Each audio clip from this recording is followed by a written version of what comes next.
Bonjour, nous sommes toujours avec les apôtres dans la naissance de la nouvelle Église et c'est un moment qui est tellement riche d'enseignements. Hier, Suzanne nous partageait comment cet enseignement, ce discernement qu'a dû faire cette Église naissante, nous le faisons nous aussi à chaque instant. Et cette grande richesse que nous a léguée Sœur Jeanne de rencontres personnelles avec Jésus, en lui posant quelques questions. Comment le vois-tu, Jésus? Comment le comprends-tu? Que ferais-tu à ma place? Comment aller plus loin? Et puis, regarder Jésus dans son écoute du Père. Mais on peut aussi regarder l'Église à l'écoute du Père, l'Église à l'écoute de Jésus, l'Église à l'écoute de l'Esprit Saint. Et une chose qui me frappe, c'est que tout d'abord, il n'y en a pas un qui décide tout seul, qui pense qu'il a la vérité complète. Non, ils savent que dans les moments difficiles, dans les grandes options, il est nécessaire non seulement de consulter Dieu, d'écouter Dieu, mais c'est aussi très nécessaire d'écouter Dieu ensemble.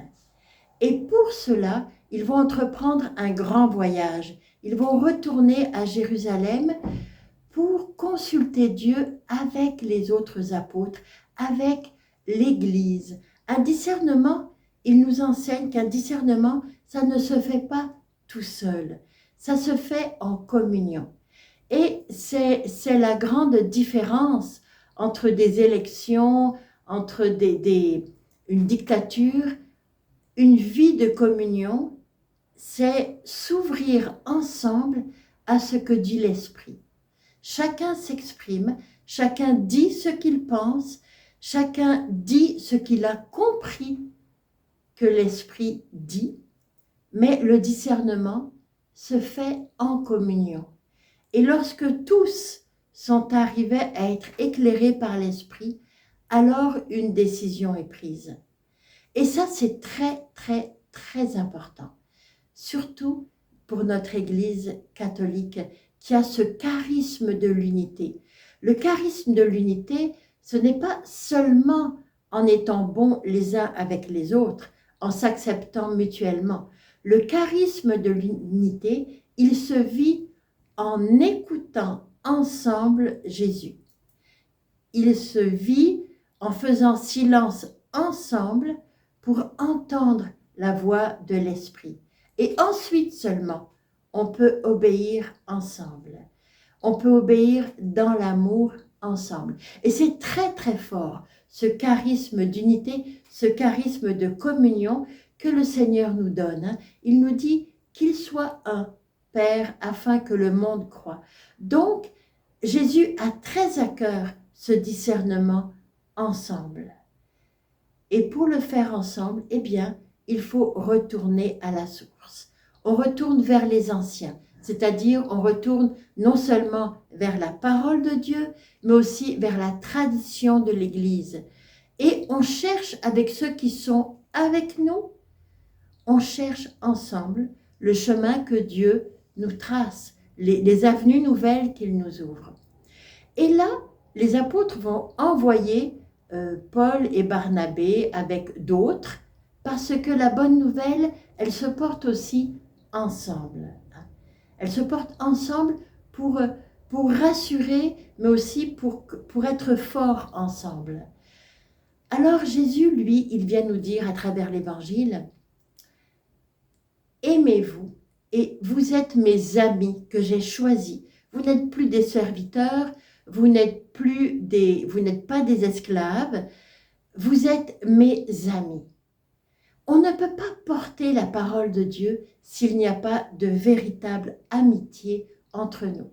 Bien sûr, on peut avoir des différends, bien sûr, on peut avoir des opinions, des manières de faire, des cultures différentes, mais il y a une véritable amitié que Jésus vient nous enseigner. Et comment aller porter l'Évangile au monde? Eh bien, en faisant comme dans cette première Église, ne pas charger d'un poids supplémentaire, mais simplement livrer l'amour que Jésus a. Être témoin de cet amour, de cette amitié, par nos gestes, par nos façons de faire, et notre discernement ensemble, notre vie de communion est un témoignage extraordinaire. On ne nous demande pas d'être parfait, on ne nous demande pas qu'il n'y ait aucune épreuve, aucun différend. On nous demande d'être témoins que les solutions se trouvent ensemble. Et cela demande quelquefois beaucoup d'efforts, beaucoup de travail. Ça demande de faire des kilomètres et des kilomètres et des kilomètres comme ont fait Paul et Barnabé à pied. Mais ça peut être des kilomètres et des kilomètres avec mon frère sur ce qu'il pense, l'accompagner jusqu'à trouver une solution ensemble.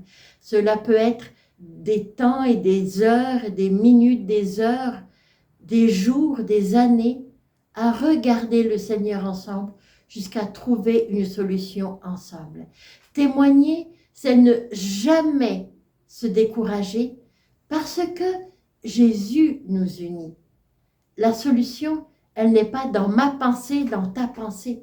La solution, elle est dans l'écoute ensemble de ce que l'Esprit Saint nous souffle.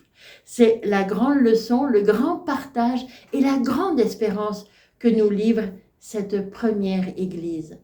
Alors, ensemble, toujours ensemble, ne jamais accuser l'autre, mais chercher ensemble la nouvelle avenue que Jésus, avec l'Esprit, dans l'Esprit, nous ouvre, dans l'amour du Père. Passe une très bonne journée. Au revoir et à demain. Jésus.